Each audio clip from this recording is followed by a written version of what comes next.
1927, New York, Sunday morning, 7:22 a.m. The young Charles Lindbergh kissed his mother goodbye and went on the most important journey of his life. Actually, this was ground zero for the aviation world, because this brave colonel was attempting to cross the Atlantic without stopping from New York to Paris, France. No one trusted him, because at that time it seemed like an unrealistic goal, but still thousands of people gathered to witness the event. Lindbergh was confident. He knew that he could do it, and he was sure that he could rely on his airplane.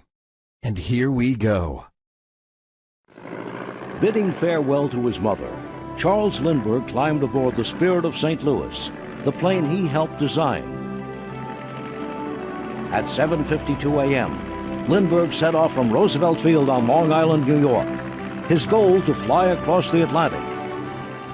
Lindbergh, dubbed the Lone Eagle, successfully piloted the first solo transatlantic flight, arriving in Paris in 33.5 hours. Returning to the States, Lindbergh received a hero's welcome and a Medal of Valor from New York Governor Al Smith. The journey of Charles Lindbergh carried him into the annals of aviation history. 33.5 hours later, Lindbergh was arriving in Paris after a 4,000-mile flight. He became the first man to successfully cross the Atlantic in a commercial flight without stopping for refueling. A few days later, upon making his arrival to the USA, the first person to hug him was not his mother, nor his wife, and not even the President of the United States, Calvin Coolidge, who had waited for him personally. Lindbergh ran into a man who silently watched over the entire operation and secretly made that success possible. With tears in his eyes, he jumped into his arms and said, "Thank you, Lester. I couldn't have done it without you." Lester Hendershot was a backyard inventor that Lindbergh trusted and respected more than anybody else. And as you'll discover, he was the brain behind the scenes. It was a huge success for the United States and for Charles Lindbergh, but the event had a dirty little secret from the very start of the mission. Only 3 people from their team knew exactly what was going on. Newspapers, television, and mobs didn't need to know what was really going on with Lindbergh's plane, and why Lester Hendershot was the key in the entire operation.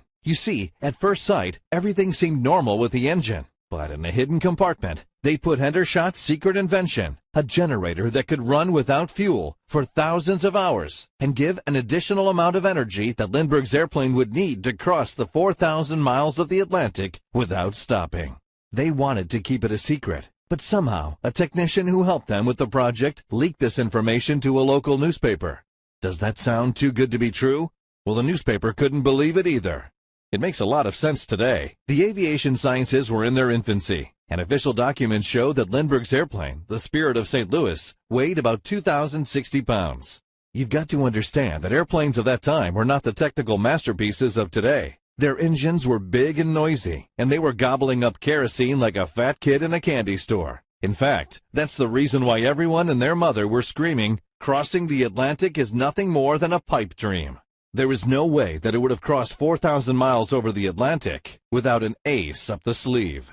And that was Hendershot's invention, a phenomenal generator that could produce endless energy, feeding itself from the Earth's magnetic core.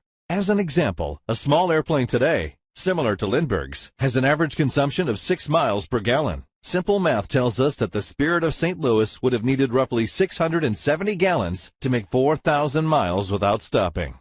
The entire weight of the airplane was 2,060 pounds. So you do the math, and you'll see that it would have been impossible.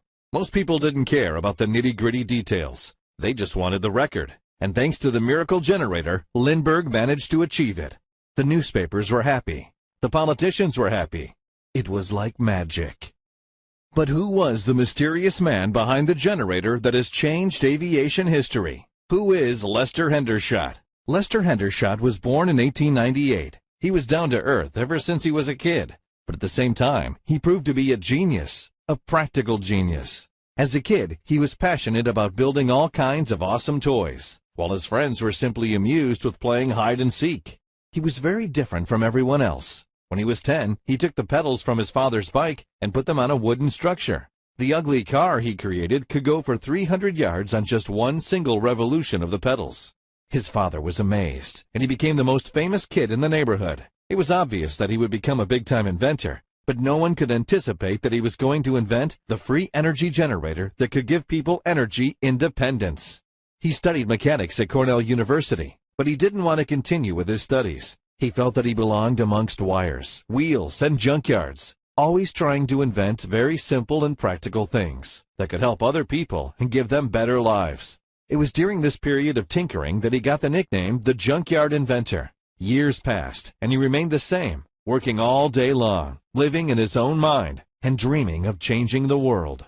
Most of the people called Lester a workaholic, but there were some other kinds of people who became interested in his little practical inventions.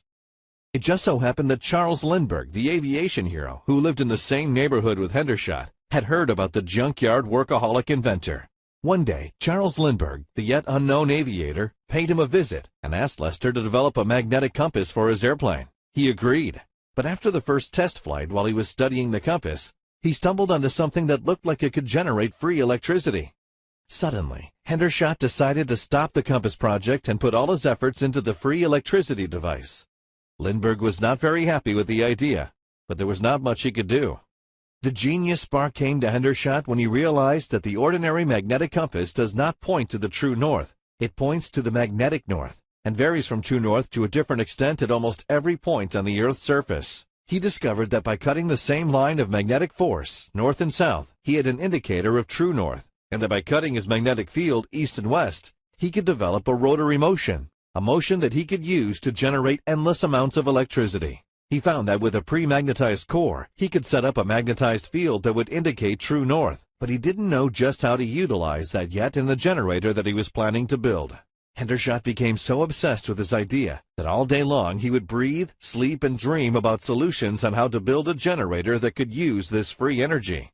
The encounter that changed everything. After 2 more weeks, he was ready to give up on his idea. He decided to attend the Inventica show just to clear his mind after struggling so much. And all of a sudden, he had the pleasure of seeing the great Nikola Tesla right before his very eyes.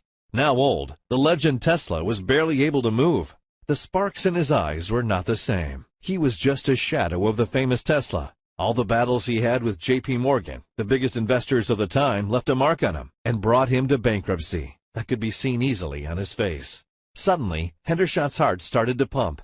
Tesla was his secret mentor ever since he was a kid. He had studied all his books and all his inventions, and now finally he had the chance to meet him. Once the show finished, Hendershot dared to approach the old man. He explained to him how much inspiration he got from his inventions and his books, and also asked him for advice regarding the generator that could get electricity without any fuel. The old man Tesla stood without moving for a few seconds, and then replied, "I realize that the Earth is a huge electrical generator. If humanity could develop a copper cable long enough to circumnavigate the Earth from South Pole to North Pole and back, we could use the power generated naturally by the Earth's magnetic discipline and have adequate electrical power to light 1 billion New York-sized cities." And the old man left, buried in his thoughts as if nothing happened. For